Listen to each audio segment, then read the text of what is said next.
Everyone, this is Monika दादी। कैसे हैं आप सब? आई होप आप सब अच्छे होंगे और अच्छे से स्टडी कर रहे होंगे। और अभी कुछ डाउट्स थे तो उस डाउट्स पे वीडियो बना रही हूँ। अभी मैंने पहले भी ये बताया था कि मैं कंटिन्यू वीडियो नहीं डाल रही क्योंकि मेरा हेल्थ अच्छा नहीं है, थोड़ा रिकवर कर रही हूँ, बट अभी थोड़ा रेस्ट ही चल रहा है। ठीक है, तो पहला तो है ना, प्री मेंस साथ में लेके चलें या नहीं चले। ऑफ कोर्स यार, प्री मेंस साथ में ही लेके चलना पड़ेगा क्योंकि प्री के बाद में मेंस के लिए इतना सफिशिएंट टाइम अपने पास होता ही नहीं है कि अपन मेंस का अलग से प्रिपेयर कर सके। तो प्री और मेंस साथ में लेके चलो। और जो मॉक देते हो ना, मॉक कैसे अटेम्प्ट करे, तो मॉक आरआरबी का थोड़ा मॉक अलग होता है, आईबीपीएस एसबीआई का अलग, मतलब पैटर्न अलग है। आरआरबी में अपन को टाइम दिया हुआ होता है कि एक ही टाइम होता है जिसपे अपन कहीं भी शिफ्ट कर सकते हैं कि क्वांट पहले अटेम्प्ट करें या फिर रीजनिंग, वो अपनी चॉइस रहती है। और जैसे आईबीपीएस में आप सबको पता है कि पहले इंग्लिश फिर रीजनिंग फिर क्वांट, ये सॉरी गलत बोल दिया, पहले इंग्लिश फिर क्वांट फिर रीजनिंग, ये फिक्स होता है कि अपन को यही खुलता है और 20 मिनट में ये अटेम्प्ट करके आगे बढ़ना होता है। अपने पास चॉइस नहीं रहती है कि अपन किसी पे शिफ्ट कर सके। तो अभी आरआरबी के मॉक की बात कर रहे हैं क्योंकि अभी आरआरबी आ रहा है, तो पहले वही है अपने सामने एग्ज़ाम, तो काफ़ी आरआरबी की प्रिपेयर कर रहे हैं, उसी के अकॉर्डिंग कंप्यूटर तैयार कर रहे हैं और उसी के अकॉर्डिंग क्वांट या फिर टाइम सभी अभी उसी के मॉक्स में लगे हुए हैं। तो आरआरबी में अपने चॉइस पे होता है कि आपको जिस पे फुल्ली कॉन्फिडेंट हो ना कि आप ये तो 20-22 मिनट में कंप्लीट कर सकते हो। लास्ट ऐसे मान लो कि 22 मिनट डिवाइड कर लो, 22-22 मिनट है ना, 1 मिनट छोड़ दो सोचने के लिए, तो 22-22 मिनट डिवाइड कर लिए तो 22 मिनट। आप ये सोचो कि 22 मिनट में आप क्या कर सकते हो अच्छे से अटेम्प्ट। 23 मिनट भी लग जाए, 1 मिनट उसी में दे दो, 23 मिनट में आप अच्छे से अटेम्प्ट क्या कर सकते हो। आपका क्वांट अच्छा है या फिर रीजनिंग अच्छा है। मैं हमेशा रीजनिंग में कॉन्फिडेंस रहती हूँ कि मैं उसको अच्छे से अटेम्प्ट कर पाऊंगी 20-22 मिनट में।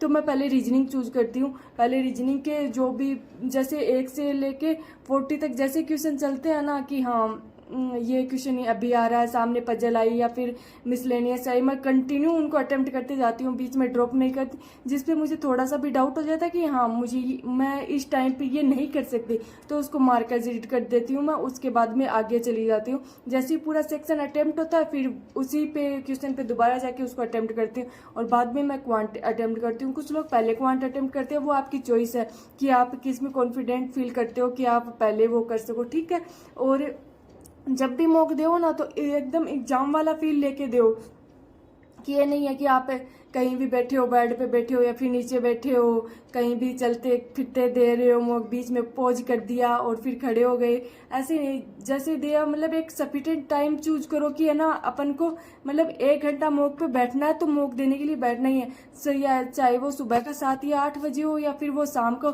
जिस टाइम भी मतलब कुछ ऐसे करते हैं कि अपन बोर हो रही है तो अपन चलो मॉक ही दे देते हैं। उस टाइम पे आपके अंदर एनर्जी नहीं है, अगर स्कोर डाउन हो गया तो आप वैसे टेंशन में आ जाओगे। तो एक टाइम चूज कर लो ना यार कि है ना, नहीं आप वो मतलब एक मतलब ऐसे है कि आप उसके अलावा और मॉक दे रहे हो, आप बोर हो रहे हो तो चलो एक मॉक दे दिया, आपको किसी में मन नहीं लग रहा है किसी चीज में, तो वो चीज अलग है। बट आप जब एक प्रॉपर मॉक अटेम्प्ट कर रहे हो ना पूरे दिन में कि अपन को एक मॉक अच्छे से देना है, तो है ना उसके लिए टाइम चूज करो और अच्छा सा अपना माइंड सेट बनाओ कि अभी मुझे एग्जाम में हॉल में बैठा हूँ, उसी के अकॉर्डिंग मैं पेपर दे रहा हूँ।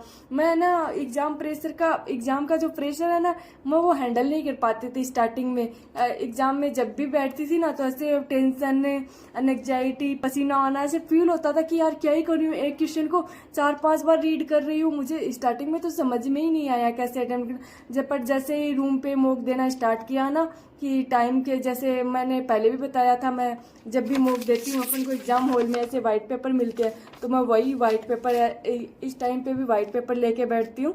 और जैसे पेन, जो भी मुझे एग्जाम में पेन यूज करती हूँ वही पेन वैसा ही यहाँ पे यूज करती हूँ क्योंकि बैंकिंग में पेन अपन खुद ले जाते हैं, एसएससी में वहाँ पे पेन दिए जाते हैं हॉल में, तो मैं कुछ वैसा ही माहौल क्रिएट करके करती हूँ।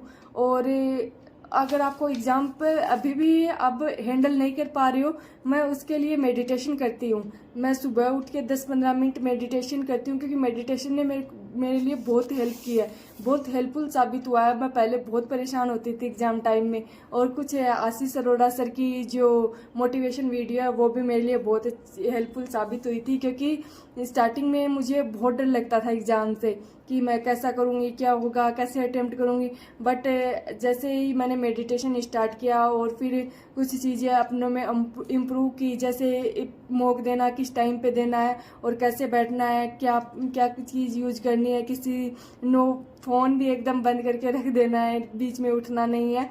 हाँ, अभी हेल्थ की वजह से मैं कंटिन्यू नहीं कर पाती हूँ जितना 40-45 मिनट, अभी मेरे को पॉज करना पड़ता है। बट आप तो सही हो ना, आप तो दे सकते हो ना, तो आप कंटिन्यू एक मॉक दे तो बीच में उठे ना, ठीक है, पूरा एग्जाम वाला फील लेके दे, ठीक है।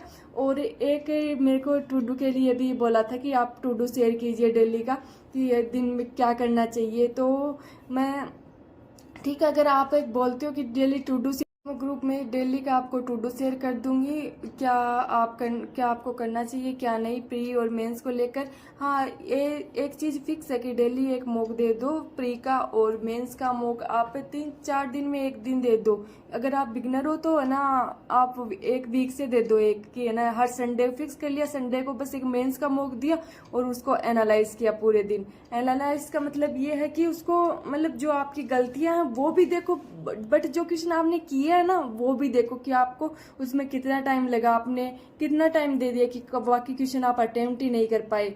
सो यही है, आप ऐसे ही मतलब बिगिनर हो तो वीक से, और अगर आप मेरी तरह दोबारा से प्रिपेयर करो तो 3-4 दिन से दे सकते हो। अभी मैं बता रही हूँ, मैं स्टडी में कुछ भी कंटिन्यू नहीं कर रही हूँ, कुछ इंग्लिश में थोड़ा बहुत क्विज वगैरह डेली कर लेती हूँ, बट अभी हेल्थ की वजह से मैं जीए वगैरह सब कुछ स्किप कर रखा है मैंने।